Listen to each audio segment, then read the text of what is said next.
So today I'm speaking with Daniella Kafouris, Technology and Privacy Legal Specialist at Deloitte Risk Advisory. Daniella, I understand there is a proposed amendment to the Electronic Communications and Transactions Act, which will affect many areas of the ICT landscape. Can you elaborate on this? Yes, towards the end of last year, new proposed amendments came out that are being deliberated over. These amendments seem to want to take the ECT Act to a different level and align it with the Protection of Personal Information Bill and requirements that have flowed out of the CPA as well, the Consumer Protection Act. So what they're trying to do is just align it to all those other pieces of legislation which are more current, because as we know, the ECT Act came out in 2002, so it was kind of due time for them to bring forth some new amendments to realign it to the digital landscape that we're dealing with today. So Daniella, which companies will be affected by the proposed amendments to the Act? Really, it's all companies that even send an email, that have a website, that engage in any forms of electronic communications, companies that engage in direct marketing using electronic means. There are other provisions speaking to cryptography providers and so forth, but in general, organizations are going to have a relook at their ICT legal compliance levels. So how will this affect direct marketers specifically? Well, essentially what these proposed amendments do is they speak to finally defining unsolicited commercial communications for us. And what it says is that the ECT Act will also move into an opt-in regime. Now, in the past and since 2002, we've always known that with the ECT Act you can send commercial communications out as long as you have your opt-out at the end, or press stop for this SMS, or click that link to opt-out and so forth. Now what it's doing is saying, right, well, the Protection of Personal Information Bill is coming. POPI's opt-in.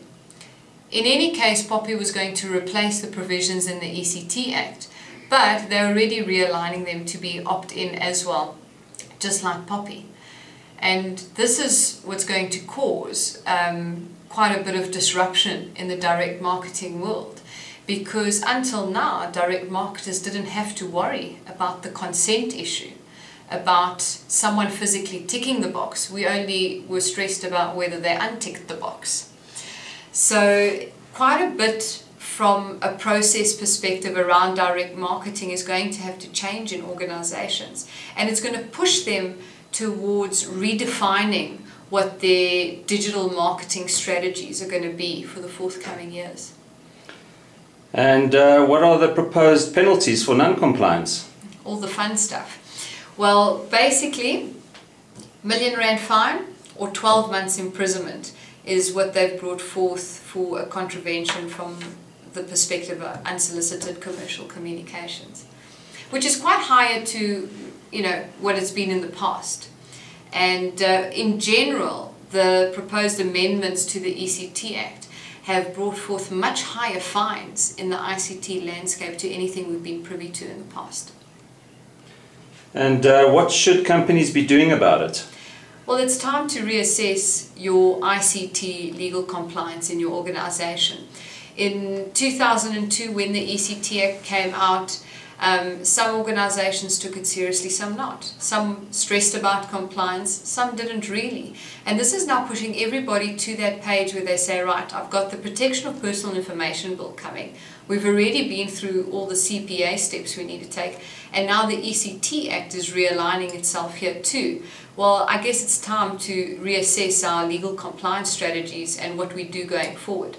And from a direct marketing space, where that is really going to be an important element, is, we've got this whole social media world that is becoming a huge part of our business. And the best thing about social media is most social media is opt-in by virtue of how it's been created. Twitter, you have to follow someone. Facebook, you've got to like the page. LinkedIn, you've got to accept a connection. So at the end of the day, it's a much smarter strategy to go into social media than the older electronic communications and marketing methods that we used to use. Daniella, thank you very much.